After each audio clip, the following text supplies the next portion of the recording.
Hello student. आज का हमारा टॉपिक है जो हमने एक्सप्लेनेशन ऑफ थ्योरी में नेक्स्ट टाइम पढ़ा था वीडियो में, अपस्विंग एंड बूम के बारे में आपने स्टडी की थी कि अपस्विंग एंड बूम में क्या क्या होता है। वो सारी चीज़ें आपको पता ही है, मैंने उसमें 4-5 पॉइंट बताए थे आप लोगों को, वो सब बहुत इंपॉर्टेंट है। उसके बाद हम आज जो बात करेंगे वो करेंगे डाउन स्विंग एंड रेसेशन। देखो, आप लोग देखते हो कि जब किसी का कोई बिजनेस हो, वो स्टार्ट हो, स्टार्टिंग में वो बहुत अच्छा चलने लगे, तो जब वो बहुत अच्छा चलने लगता है तो लोग क्या करते हैं, उसकी तरफ ध्यान देना कि चल रहा है ठीक ठीक, हम इतना ध्यान नहीं देंगे, उसकी तरफ से अपना ध्यान कम कर लेते हैं, ज़्यादा उस पर ध्यान नहीं देते, ज़्यादा फोकस नहीं देते। तो उस टाइम उसकी जो प्रोडक्ट की जो क्वालिटी होती है, वो क्वालिटी भी कई बार क्या होती है, घटा दी जाती है, जिसको हम क्या कहते हैं, डाउन स्विंग एंड रेसेशन का नाम देते हैं, अवसाद का नाम देते हैं। उस प्रोडक्ट को वो स्टार्टिंग में आया तो लोगों ने, मैंने बताया कि उसे बहुत ज़्यादा खरीदना पसंद किया। अब क्या कर रहे हैं, लोगों को लग रहा है कि इस प्रोडक्ट की इतनी अच्छी क्वालिटी नहीं है, ठीक है, तो लोग उसको क्या करते हैं, कम खरीदना पसंद कर देते हैं। तो आज जो हम बात करेंगे अधोगति व प्रतिसार के बारे में बात करेंगे कि ये क्या होता है। दूसरी ओर, यदि ब्याज की दरों में वृद्धि हो जाए, अपस्विंग में क्या था कि ब्याज की दरों में कमी हो गई थी, डाउन स्विंग में क्या है कि जो हमारा क्या है, रेट ऑफ इंटरेस्ट है वो बढ़ना स्टार्ट हो जाए। तो जब हमारा रेट ऑफ इंटरेस्ट बढ़ना स्टार्ट होगा तो डेफिनेटली सी बात है कि हम क्या करेंगे, अब ऑर्डर इतना नहीं करेंगे जितना हम पहले ऑर्डर कर रहे थे। क्यों? क्योंकि इस टाइम पे हमारे सामने एक ऐसी कंडीशन आ गई है कि अगर आप किसी से ब्याज पे पैसा लोगे तो वो पैसा आपको क्या करना पड़ेगा, जब आप दोबारा उसको रिटर्न करोगे तो उसके ऊपर आपको क्या करना पड़ेगा, प्रिंसिपल विद उसके साथ जो इंटरेस्ट पेड करोगे आप लोग, वो बहुत ज़्यादा आपको पेड करना पड़ेगा। तो ऐसी कंडीशन क्या होती है, किसी भी बिजनेस के लिए हार्मफुल कंडीशन का एक इंडिकेट करती है। यहाँ पे बताया है कि यदि ब्याज की दर में वृद्धि होती है तो व्यापार अपने स्टॉक घटाने के लिए व्यस्त हो जाते हैं। अब देखो, सिंपल सी बात है, अब ऐसी कंडीशन में क्या होगा कि जब रेसेशन की कंडीशन आएगी कि रेट ऑफ इंटरेस्ट हमारी बढ़ गई है, तो हम क्या करेंगे, जो ऑर्डर हम पहले दे रहे थे अपस्विंग एंड बूम में, आज हम क्या करेंगे, उस ऑर्डर को कम करना स्टार्ट कर देते हैं। क्यों? क्योंकि हमारे पास इतना पैसा नहीं है जितना पहले था। पहले हमारे पास था क्या कि हम कुछ भी खरीद सकते थे, आज हमारे पास इतना नहीं है, तो हम क्या करेंगे, उसमें कमी करनी स्टार्ट कर देते हैं।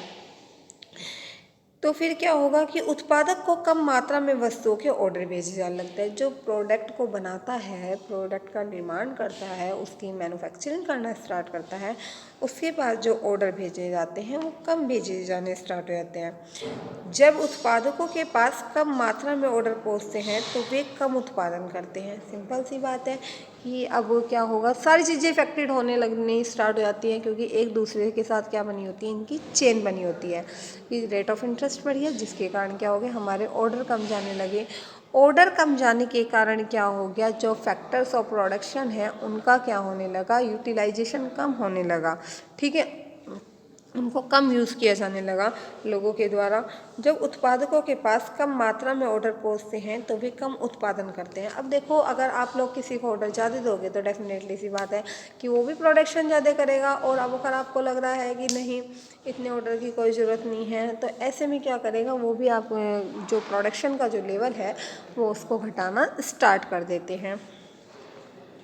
फिर है, इसने बताया है कि व्यापारी अपने विक्रय को कम कर देकर, अब देखो इसमें सारी कंडीशंस जस्ट उसके अपोजिट वाली हैं कि ऐसी कंडीशन को देखकर वो ये कि हमारे पास ना तो स्टॉक है, ना हमारा माल ज़्यादा सेल हो रहा है, ना हमारी कंपनी को प्रॉफिट हो रहा है, तो हम क्या करेंगे, हमारे अंदर जो एक नेचर हो जाता है, ह्यूमन नेचर भी जिसे आप कह सकते हैं, वो क्या हो सकता है, वो एक निगेटिविटी उसके अंदर फुलफिल हो जाती है, वो पूरी तरह से निगेटिविटी से भर जाता है।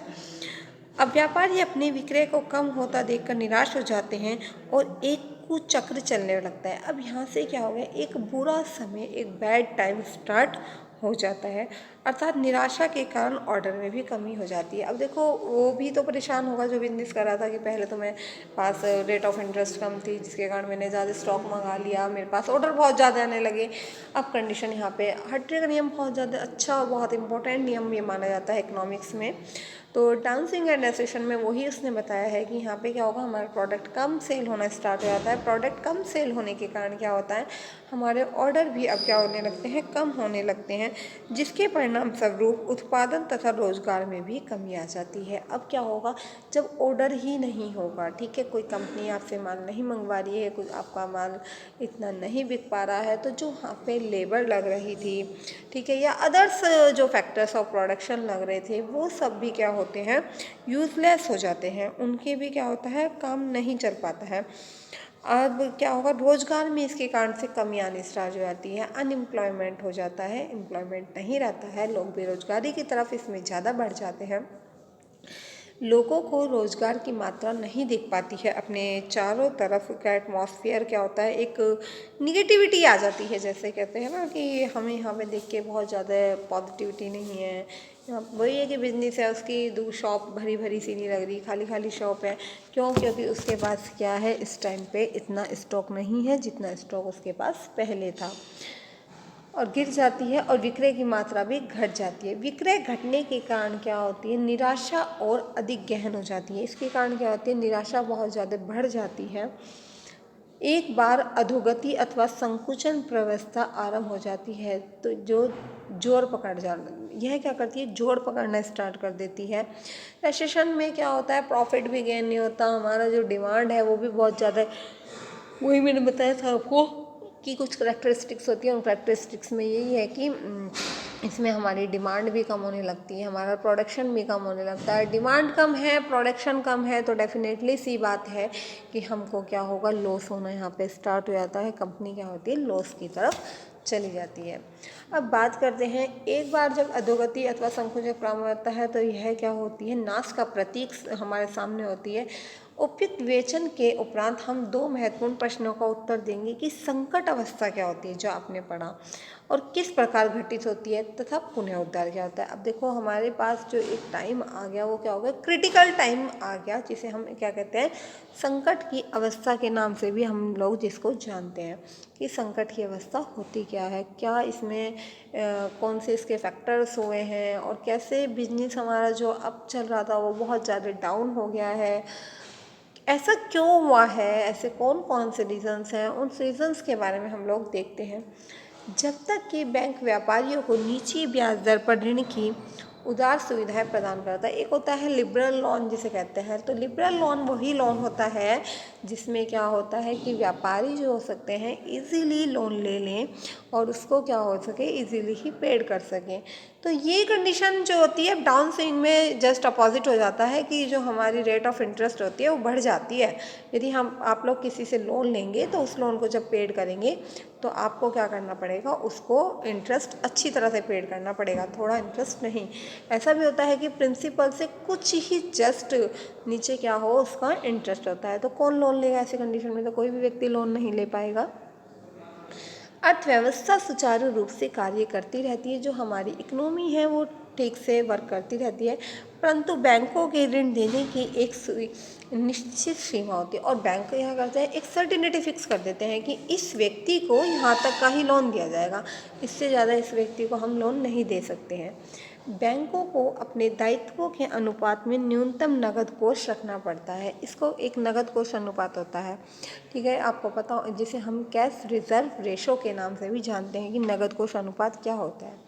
नगद कोष अनुपात यह होता है कि कोई भी जो बैंक होता है अपने पास क्या करता है, उसके पास जो सारा का सारा क्रेडिट देके, उधार देके वो क्या करता है, लोन देता है लोगों को, तो उसके बाद उसके पास उसकी जो इंटरेस्ट होती है वो बढ़ जाती है, उसमें से जो भी उसका धन होता है बैंक का वो क्या होता है, आरबीआई को सबमिट कर देता है। पर कुछ ऐसा होता है कि वो अपने पास क्या करता है, कैश रिजर्व रेशो के रूप में रख लेता है, अपने पास लिक्विड के रूप में रखता है, जिसे हम न्यूनतम नगद कोष रखना पड़ता है।